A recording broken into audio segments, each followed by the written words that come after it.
Hello বন্ধুরা, নমস্কার। বাংলার ইনভেস্টর এই চ্যানেলে আমি আপনাদের সকলকে স্বাগত জানাই। যদি আপনারা প্রথমবার ভিজিট করে থাকেন তাহলে অবশ্যই চ্যানেলটি সাবস্ক্রাইব করে নেবেন। তার সাথে সাথে বেল আইকনটা হিট করেও অল অবশ্যই সিলেক্ট করে রাখবেন, যাতে যখনই আমি ভিডিও আপলোড করি তার নোটিফিকেশন আপনারা সময় মতো পেতে থাকেন। তাহলে বন্ধুরা চলুন এই ভিডিওটা শুরু করা যাক। আর বন্ধু, যদি গত শনিবারের কথা বলি, ঠিক আছে, একটি ভিডিও কভার করা হয়েছিল কিসের কারণে, যে কোনো শেয়ার কেনার আগে কোন 4-5টি গুরুত্বপূর্ণ পয়েন্ট রয়েছে যা আপনাদের অবশ্যই চেক করা উচিত এই নিয়ে, ঠিক আছে। আর সেই সংক্রান্ত যদি আমি কথা বলি বন্ধুরা, এখন এই ভিডিওতে আমরা কথা বলতে যাচ্ছি যে আপনার কাছে যদি কোনো শেয়ার থাকে, অথবা আপনি এমনও বলতে পারেন যে যদি আপনি কোনো শেয়ার কেনার কথা ভাবছেন তাহলে এই পয়েন্টগুলো একবার অবশ্যই চেক করে নেবেন। যদি এই পয়েন্টগুলো আপনার সেই কোম্পানিতে দেখতে পান, ঠিক আছে, মানে কিছু না কিছু গন্ডগোল হতে পারে সেই কোম্পানিতে, ঠিক আছে। তো এরকম 6-7টি পয়েন্ট আমি আপনাদের সামনে রাখতে চাইবো। আর বিষয়গুলো ভালোভাবে শুনুন, কারণ মার্কেটে এমন অনেক ইফ বাট শর্ত থাকে। এমন নয় যে কেবল এই একটি প্যারামিটার দেখে নিলেন হ্যাঁ অথবা না, এক্সিট বা এন্ট্রি, এরকম কিন্তু হয় না। এখানে অনেক বিষয় থাকে, ঠিক আছে। তাই কিছুটা বিশদে আমরা এই ভিডিওটা এখানে আলোচনা করতে যাচ্ছি। তো চলুন পয়েন্ট নাম্বার 1 দিয়ে শুরু করা যাক। সবার আগে আমাদের জন্য গুরুত্বপূর্ণ কি, বিজনেস। যদি দেখেন কোনো কোম্পানির বিজনেসই বিপদে আছে, বিজনেসই চলছে না, ঠিক আছে, তাহলে সেই কোম্পানিতে থাকার কোনো মানেই হয় না। এখন আপনারা বলবেন আমরা কিভাবে জানতে পারবো? আর এই কোয়ার্টারের রেজাল্ট গুলো, সেগুলো কি এমনি এমনি আসে? এই কারণেই তো আসে যে কোম্পানির বিজনেস কেমন চলছে তা জানানোর জন্য। মাঝে মাঝে তো ট্রেলারও আসে, ঠিক আছে। এই ট্রেলার মানে এই এক্সট্রাক্টেড নাম্বার আসে যে কোম্পানি কত সেল করেছে, তো তা থেকে আমরা জানতে পারি। আর এই যে রেজাল্ট, সেটা কিন্তু একবার আসে না, বছরে 4বার আসে। তাই এই 3 মাস ছাড়া ছাড়াই আমরা জানতে পারি যে কোম্পানি ব্যবসা করতে পারছে কি করতে পারছে না। এবং যদি দেখেন কোনো কোম্পানি বিজনেস করতে পারছে না, তার পেছনে বিভিন্ন কারণ থাকতে পারে, যে হয়তো সেক্টরটাই ডাল হয়ে গেছে বা এই সেক্টরে আর গ্রোথ নেই। অথবা আপনি এটাও বলতে পারেন অন্য কোনো কম্পিটিটর এসে আপনার কাছে থাকা কোম্পানি বা আপনি যেই কোম্পানিতে টাকা লাগাবেন ভাবছিলেন তার যে মার্কেট শেয়ার, সেটা খেয়ে নিয়েছে, ঠিক আছে, হতে পারে কিনা। তো এই কারণে যদি আমি কথা বলি বন্ধুরা, যদি কোম্পানির বিজনেসই আমরা ক্রমাগত এই শেষ হয়ে যেতে দেখতে পাই, তাহলে সেই শেয়ারও কিন্তু শেষ হয়ে যাবে, মানে নিচে নিচে নিচেই কিন্তু চলে আসবে। তো এই পয়েন্টটা আপনাদের অবশ্যই স্টাডি করা উচিত। এরপরে যদি আমরা কথা বলি বন্ধুরা, তাহলে পয়েন্ট নম্বর 2। এই পয়েন্ট নম্বর 2 এ কি রয়েছে বন্ধুরা, আপনারা সকলেই জানেন এই পিডিএফ। এখন এই পিডিএফ স্ট্র্যাটেজি কি, এর ওপর আমি অনেক ভিডিও বানিয়েছি, খুব সহজ। এই P for promoter, D for domestic institutional investor এবং এই F for foreign institutional investor. হ্যাঁ, আপনারা যখনই কোনো শেয়ার হোল্ডিং প্যাটার্ন চেক করেন, তখন এখানে আপনারা এইটা তো পেয়েই যান যে এই ইনস্টিটিউশনদের কাছে কত শেয়ার রয়েছে, প্রমোটারের কাছে কত শেয়ার রয়েছে এবং বাকি মানে পাবলিকের কাছে কত শেয়ার রয়েছে। তো এখানে এটাই বিষয় বন্ধুরা, যে প্রমোটারও যদি বিক্রি করছেন, ডোমেস্টিক ইনস্টিটিউশনাল ইনভেস্টরও যদি বিক্রি করছেন, ফরেন ইনস্টিটিউশনাল ইনভেস্টরও যদি বিক্রি করছেন, তাহলে সেই মাল কোথায় যাবে? পাবলিকের কাছেই যাবে, ঠিক আছে। তো এমন কোম্পানি থেকেও আপনাদের কিন্তু এখানে বেঁচে থাকতে হবে। এখানে আমি যদি আপনাদের একটি ডেমো দেখাই, তো আপনারা দেখতে পারেন এই 2017 সাল করে এই কোম্পানির প্রমোটার হোল্ডিং কত ছিল? এই 59%। তো কোনো সমস্যাই কি ছিল? একদমই না। তারপরে এফআইআই এদের কাছেও দেখতে পাচ্ছেন এই 14% শেয়ার ছিল, এখানেও কোনো সমস্যা নেই। এবং ডিআইআই এদের কাছে এই 11%-এর কাছাকাছি শেয়ার ছিল, এখানেও দেখতে পাচ্ছেন কোনো সমস্যা কিন্তু নেই। এবং পাবলিকের কাছে এই 15%। তো বলতে পারেন একটা খুবই দারুণ শেয়ার হোল্ডিং প্যাটার্ন কিন্তু এখানে ছিল। কিন্তু যেমনটা আমি বললাম যে ভাই এটা শেয়ার মার্কেট, আজ সেই কোম্পানিটা ভালো রয়েছে, কিন্তু ভবিষ্যতেও সেই কোম্পানি ভালো থাকবে কিনা সেটাও আমরা জানি না। এমনও অনেক কোম্পানি রয়েছে যারা এই নিফটি 50-তে ছিল, তারা কিন্তু আজ শেয়ার মার্কেটেই নেই, পুরোপুরি ভাবে ডিলিস্ট হয়ে গেছে। আর আপনারা দেখতে পাচ্ছেন এই 2017 সালের কথা ছিল, এখন কি চলছে? এখন এই 2025 সাল চলছে, মানে এই 8-9 বছর হয়েছে, ঠিক আছে। এখন যদি দেখেন এই যে শেয়ার হোল্ডিং প্যাটার্ন, সেটা কিন্তু পুরো বদলে গেছে। আর এটাই ইঙ্গিত দেয় যে কোম্পানিটা নষ্ট হতে যাচ্ছিল।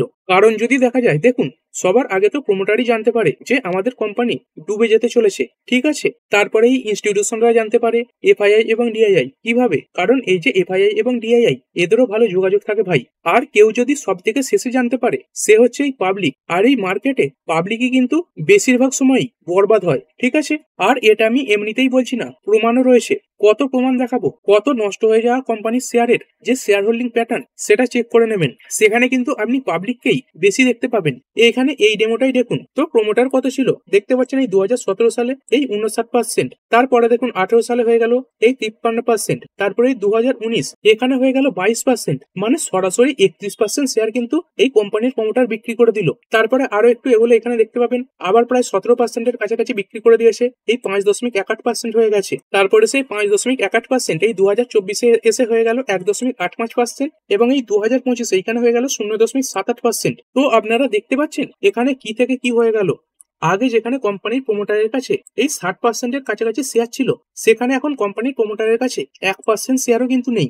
এবং এই যে দেখতে পাচ্ছেন 1%-এর কম শেয়ার রয়েছে, এটাও হয়তো দেখতে পাবেন আজ নয়তো কাল আরো হয়তো কমে গেছে, হয়তো এদের কাছে থাকবে না কিন্তু অন্য কারোর কাছে পড়ে থাকবে, সেটাই কিন্তু এখানে দেখা যাচ্ছে। তো আপনারা এখানে দেখতে পাচ্ছেন প্রমোটার বড় পরিমাণে মাল বিক্রি করেছে, কিন্তু আবার এটাও দেখতে হবে প্রমোটার বিক্রি করেছে এর মানে কিন্তু এই নয় যে সেটা খারাপ, কারণ আমরা কি জানি এই যে ইনস্টিটিউশনরা রয়েছে তারা হয়তো কিনে থাকবে, তো এটাকেও কিন্তু চেক করতে হবে, ঠিক আছে। তো আপনারা এখানেও দেখতে পাবেন এই যে এফআইআই বা ফরেন ইনস্টিটিউশনাল ইনভেস্টর, এদের কাছে কত শেয়ার ছিল 14%, তারপরে দেখুন কমে হয়ে গেল 8.24%, তারপরে কিছুটা বেড়েছে 8.28%, তারপরে দেখুন হঠাৎ করে এই 5%-এর কাছাকাছি শেয়ার বিক্রি করে দিল, হলো 3.11%, তারপরে তো আবার প্রায় 3%-এর কাছাকাছি বিক্রি করে 0.17%, এবং বর্তমানে সেটাও কমে গেছে, দেখতে পাচ্ছেন বর্তমানে রয়েছে মাত্র 0.07%। এরপরে একবার ডিআইআই দেখে নেব। তো এই ডিআইআই এদের কাছে আগে কত ছিল, এই 10.88%, সেখান থেকে যদি দেখেন কমে হয়ে গেল 7%-এর কাছাকাছি। তারপরে আবার কিছুটা কিনেছিল ডিআইআই, কিন্তু তারপরে আবার বিক্রি করে দিয়েছে 6%-এর কাছাকাছি।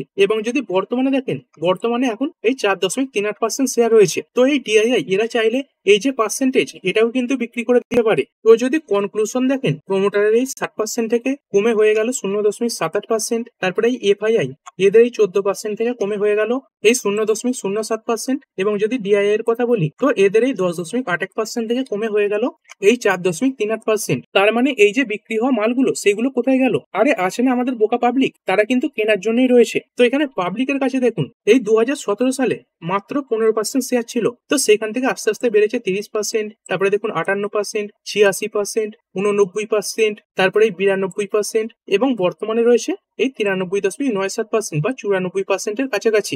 আর এই যে সামান্য কিছু মাল প্রমোটার এফআইআই এবং ডিআইআই এদের কাছে পড়ে রয়েছে, তো এরা যদি এটা বিক্রি করে তাহলে এই যে মাল সেটা কিন্তু পাবলিক আবার কিনেও নেবে। কেন কেনে? কারণ এই যে পাবলিক তারা কিন্তু ইমোশনাল হয়। তারা কেন কেনে? কারণ ভাবে এই যে স্টক সেটা কিন্তু আবার দৌড়বে, কিন্তু দেখুন সেই যে স্টক সেটা কিন্তু পুরোপুরি ভাবে নষ্ট হয়ে গেছে। তো এই জিনিসগুলো আমরা জানতে পারি, এখনকার কথা নয়, 2017 সালের কথা এখানেই কিন্তু জানা গিয়েছিল, আপনারাও দেখতে পারেন। তো এই 2016-17 করেই জানা যাচ্ছিল যে এই কোম্পানির ভবিষ্যৎ খারাপ হতে চলেছে, কিন্তু এখানে এত জানা সত্ত্বেও যেমনটা আমি বললাম এই বাঁচাকোচা যে মালগুলো পড়ে রয়েছে সেইগুলোও যদি এই প্রমোটার এফআইআইডিআই বিক্রি করে দেয়, সেটাকেও কিন্তু পাবলিক খুশি মনে কিনে নেবে, ঠিক আছে।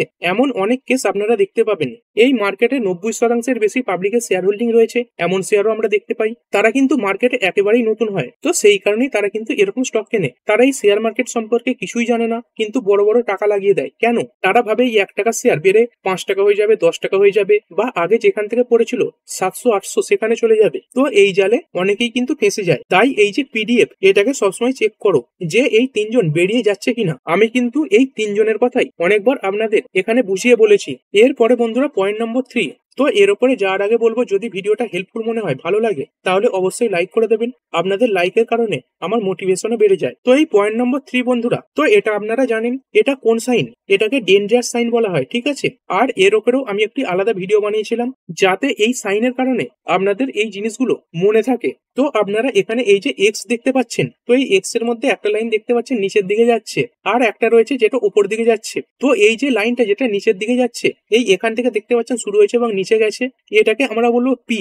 আর এই এখান থেকে যেই লাইনটা শুরু হয়েছে এবং উপরে যাচ্ছে তাকে আমরা বলবো এল। তো এই যে পি, এই পি স্ট্যান্ড ফর কি? প্রফিট। আর এই যে এল যেটা উপর দিকে উঠছে, সেই এল স্ট্যান্ড ফর লোন। তো কোনো কোম্পানির প্রফিট যদি এমন নিচেই যাচ্ছে, ঠিক আছে, আর যদি তার লোন ক্রমাগত বাড়তেই থাকে, ভাই এটা খুব বিপজ্জনক সাইন, ঠিক আছে। এই যে খুলিটা আপনারা এখানে দেখতে পাচ্ছেন, এই স্কাল দেখতে পাচ্ছেন, সেটা কিন্তু আপনাদের মাথায় সবসময় থাকা উচিত। মানে আপনারা চেক করে নিন যে ভাই কোম্পানির প্রফিট কেমন কি রয়েছে। তো যদি উদাহরণ হিসাবে আপনাদের একটা কোম্পানির প্রফিট এরকম চেক করে দেখাই, তো দেখুন কোম্পানি আগে প্রফিটেবল ছিল। এই 2014 সাল করে কোম্পানির এই প্রফিট ছিল 1968 কোটি, তারপরে বেড়ে হলো 3193 কোটি, তারপরে প্রফিট কিছু পড়লো 728 কোটি, তারপরে দেখুন কোম্পানি সরাসরি লসে চলে গেল 400 কোটির লস, তারপরে 4168 কোটির লস, তারপরে 14,604 কোটির লস হলো, তারপরে 73,878 কোটির লস, তারপরে লস কিছুটা কমেছে 44,233, তারপরে 28,245, এইগুলো কিন্তু সব লস। প্রথমে দেখতে পাচ্ছেন মাইনাস রয়েছে, তারপরে মাইনাস 29,301 কোটি, এবং বর্তমানেও এই 27,500 কোটির কাছাকাছি লস কিন্তু রয়েছে। মানে কোম্পানি পুরোপুরি ভাবে মাইনাসের খাতায়। তো এইগুলো যদি আপনারা ক্যালকুলেট করেন, তো এক্স এর যে লাইনটা নিচে নেমেছিল সেরকম একটা চার্ট প্যাটার্ন আপনারা দেখতে পাবেন। এটা কোনটা? এটা হচ্ছে পি বা প্রফিট। তো দেখতে পাচ্ছেন প্রফিট কিন্তু এখানে ক্রমাগত কমে গেল, আর এখন তো কোম্পানি লসে রান করছে। আর এই এক্স এর যে অন্য লাইনটা সেটা কিসে ছিল? সেটা হচ্ছে লোনের ছিল। তো কোম্পানি যদি লোনের ডেটা দেখেন, এই ব্যালেন্স শিটে গিয়ে এই যে নন কারেন্ট লাইবিলিটিস, এইখানে দেখতে পাচ্ছেন এই যে লং টার্ম বোরোইং, এইখানে দেখুন এই যে লোন এটা বেড়েছে এই 35,904 কোটি, সেখান থেকে বেড়ে 51,637 কোটি, তারপরে 56,940 কোটি, 1,04,402 কোটি। দেখতে পাচ্ছেন যেখানে 35,000 কোটির কাছাকাছি ধার ছিল সেটা বেড়ে 1 লাখের উপরে উঠে গেছে। তারপরে 96,280 কোটি, তারপরে দেখুন বেড়ে হলো 1,57,415 কোটি, তারপরে 1,75,950 কোটি, 1,89,290 কোটি, তারপরে তো এটা 2 লাখ কোটিকেও ছাপিয়ে গেছে। 2 লাখ কোটির উপরে লোন, বুঝতে পারছেন কোম্পানি লসে চলছে, কিন্তু কোম্পানির যে লোন সেটা ক্রমাগত বেড়ে গেছে এবং রিসেন্ট রয়েছে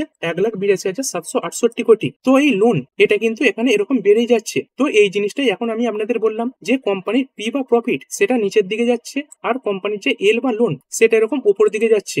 এই দেখুন এখানে যে ডেঞ্জারাস সাইন সেটা তৈরি হয়ে গেল। ভাই বাঁচুন এরকম কোম্পানি থেকে, খুব খারাপ ভাবে এই কোম্পানি ফেঁসে যেতে পারে। ঠিক আছে, দেখুন এক্সেপশন অলওয়েজ এক্সিস্ট, এই ব্যতিক্রম কিন্তু মার্কেটে সবসময় থাকে। আপনারা এখানে পেয়েও যাবেন ভাই, এই এত বড় দুনিয়া একটা দুটো উদাহরণ আপনারা পেয়ে যাবেন যে হয়তো এরকম পরিস্থিতি থেকেও কোম্পানি নিজেকে বাঁচিয়ে নিতে পেরেছে। কিন্তু আমাদের এখানে অ্যাভারেজ দেখতে হয়।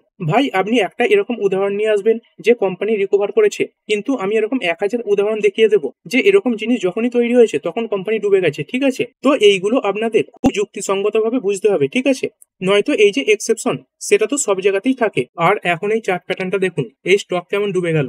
আগেই আমি ভিডিও বানিয়ে আপনাদের বলেছিলাম যে এই কোম্পানির ভালো কিছু হওয়ার কিন্তু এখন কিছুই নেই, যতক্ষণ না পর্যন্ত এই যে এক্স ওয়ালা চিহ্ন, যেটা আমরা এরকম ডেঞ্জার চিহ্ন দেখতে পাচ্ছি, সেটাই কোম্পানি থেকে শেষ না হয়ে যায়। আর বর্তমানে তো এমন হচ্ছেই না, বরং এই যে এক্স যেটা প্রথমে ছোট ছিল সেটা কিন্তু এখন ধীরে ধীরে আরো বড় হচ্ছে। এরপরে কথা বলবো পয়েন্ট নাম্বার 4, সেটা হলো বন্ধুরা কোম্পানির ম্যানেজমেন্টের পেছনে বা কোম্পানির পেছনে, এই প্রমোটারের পেছনে এই যে ইডি, তার সঙ্গে সঙ্গে সিবিআই বা ইনকাম ট্যাক্স ডিপার্টমেন্ট বা এই এমসিএ বা মিনিস্ট্রি অফ কর্পোরেট অ্যাফেয়ার্স, মানে এই ধরনের বড় বড় সরকারি সংস্থাগুলো যদি কোনো কোম্পানির প্রমোটারের পেছনে পড়েছে, আর এমন কিছু কোম্পানি তো রয়েছে যাদের পেছনে এই সমস্ত সংস্থাগুলো একসঙ্গেই পড়ে যায়, মানে সবাই, তো ভাই সেই কোম্পানির তো মানে আজ না হয় কাল 12টা বাজবেই। ঠিক আছে, এইখানে ঝুঁকি অনেক থাকে। তবেই ইডি সিবিআই কোনো কোম্পানির পেছনে পড়েছে মানে এই নয় বা এটাও গ্যারান্টি নয় যে সেই কোম্পানি ডুববেই। কিন্তু হ্যাঁ, যদি দেখেন, আমি আবারও বলছি, একটা ডিপার্টমেন্ট কোনো কোম্পানির পেছনে পড়েছে, ঠিক আছে, চেক করতে হবে ভাই কেসটা কি, এখানে কত টাকার কথা বলা হচ্ছে।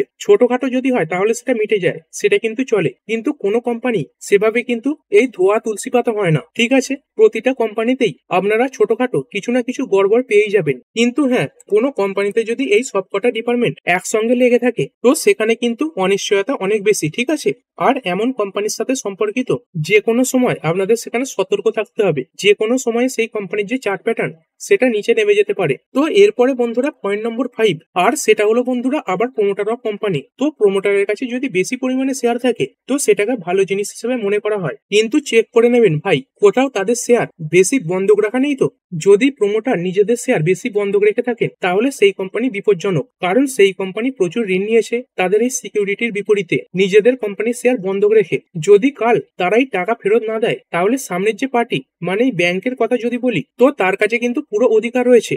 সে কি করতে পারে, কোম্পানির যে শেয়ার সেটা ওপেন মার্কেটে বিক্রি করে নিজেদের যে টাকা সেটা আদায় করতে পারে। তো এরকম কোম্পানিগুলো বেশি ক্ষতিকর হয়। এখনই প্লেজ মানে কত, এটা কোনো ফিক্সড পার্সেন্টেজ হয় না যে কত বন্ধক রাখা আছে। এখন ধরুন কোনো কোম্পানির 1% বন্ধক রাখা রয়েছে তো সেখানে কিছু খারাপ হয় না। তারপরে ধরুন 5% বন্ধক রয়েছে, তারপরে 10%, এটাও মেনে চলুন, তো এগুলো কিন্তু ঠিক আছে। এবং এই যে বন্ধক সেটা কোম্পানির যে সাইজ তার উপরে নির্ভর করে। এখন ধরুন টাটা গ্রুপের মতো কোম্পানি এই 20, 25, 30% প্লেজিং করে দেয়, সেক্ষেত্রেও কিন্তু কোনো চিন্তার ব্যাপার নেই। এটা টাটা গ্রুপ ভাই, যদিও এটা তারা করবে না, আমি শুধু আপনাদের একটা ধারণা দেওয়ার জন্য বলছি। কিন্তু একদমই একটি ছোট কোম্পানি এই ন্যানো মাইক্রোক্যাপ, ভাই সে যদি 10% প্লেজ করে তো সেখানে কিন্তু আমার চিন্তা হবে ভাই, কারণ সেটা ছোট কোম্পানি, তাই না? তো এখানেই কিন্তু সেরকম বড় পার্থক্য রয়েছে। ঠিক আছে, তাই আমি ভিডিও শুরুতেও বলেছি এটা শেয়ার মার্কেট, এখানে এমন কোনো ফিক্স ফর্মুলা নেই যে আপনি বলবেন আরে এখানে স্যার কত শতাংশ এই প্লেজ হওয়া উচিত, এই কোম্পানিতে 5% রয়েছে, এই কোম্পানিতে 25% রয়েছে প্লেজ। আমি এমনও বলতে পারি এই যে 25% প্লেজওয়ালা কোম্পানি সেটাই 5% প্লেজওয়ালা কোম্পানির থেকেও ভালো। কেন বলছি, কারণ এটা নির্ভর করে আপনি কোন কোম্পানির কথা বলছেন ভাই, সেটা দেখার বিষয় হবে কি হবে না, তাই না? আর এইগুলো কিন্তু আপনাদের অভিজ্ঞতা থেকেই আপনারা খুব সহজে বুঝে যাবেন। ঠিক আছে, কিন্তু হ্যাঁ, রেজিং যদি খুব বেশি হচ্ছে তাহলে কিন্তু সেই কোম্পানি একটু বেশি ঝুঁকির দিকে হচ্ছে। তো এই পয়েন্টটাও আপনাদের এখানে জানা উচিত, ঠিক আছে? তো এটাও একটা গুরুত্বপূর্ণ বিষয়। এরপরে যদি আমরা এখানে কথা বলি বন্ধুরা, এই পয়েন্ট নাম্বার 6, আর সেটা হলো বন্ধুরা কোর্ট কেস। হ্যাঁ, যদি কোম্পানির উপর খুব বড় বা মেজর কোনো কোর্ট কেস থাকে সেটা কিন্তু খুবই গুরুত্বপূর্ণ। দেখুন, আমি এই শব্দটা যা আপনাদের বলছি সেগুলোকে নোট করে নেবেন। আমি কিন্তু মেজর কোর্ট কেসের কথা বলছি। এমন কেস সেখানে যদি কাল কোম্পানি ধরুন সেটা হেরে যায় কোনো কোর্টের কেস, তাহলে তার অস্তিত্ব সেটাই শেষ হয়ে যাবে। তো এরকম কোম্পানি থেকে দূরে থাকতে হবে ভাই, ঠিক আছে? দেখুন, ছোটখাটো কেস সেটা আলাদা ব্যাপার হয়, ঠিক আছে? ধরুন যদি কোনো কোম্পানি 100 কোটির হয়, ঠিক আছে, আর সেই কোম্পানির উপরে কেস থাকে কত টাকার, চলুন এখানে লিখে নিই 1 লাখ টাকার কেস রয়েছে। তার উপরে সেরকম কি কোনো বড় পার্থক্য পড়বে? যদি কোম্পানি হেরেও যায়, সে বলবে ঠিক আছে ভাই নিয়ে নাও, এই 1 লাখ নিয়ে খুশি থাকো, চলো 10 লাখ নিয়েও চলে যাও। এই 100 কোটির কোম্পানির কাছে 1 কোটির কেস সেটাও কিন্তু খুব বড় একটা পার্থক্য ফেলবে না। কিন্তু ধরুন 100 কোটির কোম্পানি রয়েছে আর তার উপরে 50 কোটির কেস বা 80 কোটির কেস, আরে ভাই এই কেস যদি হেরে যায় তো অর্ধেক কোম্পানি উড়ে যেতে পারে বা পুরো কোম্পানিও উড়ে যেতে পারে। তো নির্ভর করে সেই কোম্পানি কোন ধরনের কেসের সঙ্গে জড়িত। যদি আমি শুধু একটা উদাহরণ দিই, যেমন আপনারা জানেন এই ডেল্টা কর্পে আপনারা জানেন যে এখানে একটা বড় জিএসটির কেস চলছে। যদি এই কেস কোম্পানি হেরে যায় তাহলে কিন্তু এই কোম্পানি শেষ হয়ে যাবে। কেন? কারণ কোম্পানির এই যে সাইজ সেটাই 2000 কোটি টাকার আশেপাশে, আর এই কোম্পানির উপর কেস চলছে 20,000 কোটি টাকার উপরে। মানে যদি কাল এই কোম্পানি হেরে যায় তাহলে এই 20,000 কোটি টাকা সেটা কোথা থেকে আসবে ভাই? কোম্পানির সাইজে এই 2000 কোটি টাকা, ঠিক আছে, চলো এই 3,000ও ধরে নিই, তো কোথা থেকে আসবে? আসবেই না টাকা। তো এই জন্য এমন যে কোম্পানিগুলো হয় বন্ধুরা, তাদের থেকে দূরে থাকতে হয়, ঠিক আছে? সেখানে ট্রেডিং হতে পারে, কখনো কখনো মোটামুটি একটা ভালো স্পাইকও দেখতে পারবেন। কখনো 10% বেড়ে যাবে তারপর আবার নিচে নেমে আসবে, কখনো 5% বেড়ে আবার কিন্তু নিচে আসবে। সেখানে ইনভেস্টমেন্ট কিন্তু হতে পারে না, ঠিক আছে? যদি ইনভেস্টমেন্টের জন্য যেতে হয় তো ভাই আগেই কোর্ট কেসে যেত, তখন আমরা জানতে পারবো ভাই আপনার অস্তিত্ব টিকে আছে, ঠিক আছে? সেই কারণেই কিন্তু বড় প্লেয়াররা এরকম কোম্পানি থেকে বেরিয়ে যায়, কারণ তারা জানে যে মার্কেটে ঝামেলার কোনো প্রয়োজন নেই। আর দেখুন, এই যে কোর্ট কেস সেটা কিন্তু একদমই একটা আনসার্টেন ব্যাপার। আর এই কোর্ট কেস সেটা তো আপনারা জানেন তারিখের পর তারিখ কত লম্বা চলে। তো সেই কারণে সেই সমস্ত স্টকে বড় ইনফ্লো কিন্তু আসে না। তো সেই কারণেই আপনারা দেখতে পাবেন এরকম স্টক এই এমন করে চলতে থাকে। এরপরে বন্ধুরা শেষ পয়েন্ট, সেটা হলো পয়েন্ট নাম্বার 7, আর সেটা হলো বন্ধুরা রেজিগনেশন। হ্যাঁ, যদি কোম্পানির ম্যানেজমেন্টে অনেক রেজিগনেশন হয়ে যাচ্ছে, অ্যান্ড খুব গুরুত্বপূর্ণ শব্দ কোনটা? আরে সেটাই আমি আপনাদের বলছি যে অনেক লোকের এই সমস্যা রয়েছে, মানে অর্ধেক জিনিস শুনে নেয় কোন পার্ট। আরে স্যার দেখুন, এই কোম্পানিতে রেজিগনেশন হয়েছে মানে কিছু গন্ডগোল, এটা কিন্তু খুব একটা বড় ব্যাপার নয়, শুধুমাত্র রিজাইনই করেছে, তাই না? তো অধিকার আছে যে কোনো কোম্পানির ম্যানেজমেন্টের, তারা এই রেজিগনেশন দিতে পারে। আপনিও যদি কোনো পদে থাকেন আপনিও এই রেজিগনেশন দিতে পারেন, এটা কিন্তু আইনে লেখাই রয়েছে। কিন্তু আপনাকে চেক করতে হবে যে রিজাইন করেছে অ্যান্ড কোনো রিপ্লেসমেন্ট বা পরিবর্তন কিন্তু পাওয়া যাচ্ছে না। ধরুন রিজাইন করেছে এবং কোম্পানি সম্পর্কে অনেক কিছু নেগেটিভ বলে গেছে, ঠিক আছে, তো এরকম কোম্পানি থেকে বাঁচা উচিত ভাই। আর এই স্বাভাবিকভাবেই রেজিগনেশন করেছে, ঠিক আছে, এটা কিন্তু চলে। কত রেজিগনেশন হয়, কালকের দিনেও আপনারা দেখতে পাবেন যে এই কোম্পানিতে অমুক অমুক ব্যক্তি এই রিজাইন করেছে। তো চেক করো ভাই এই রিজাইন করেছে অ্যান্ড কোনো রিপ্লেসমেন্ট পাচ্ছে কিনা, অন্য কেউ সেই কোম্পানির সেই পদে আসছে কিনা, অথবা রিজাইন করেছে কি কারণ।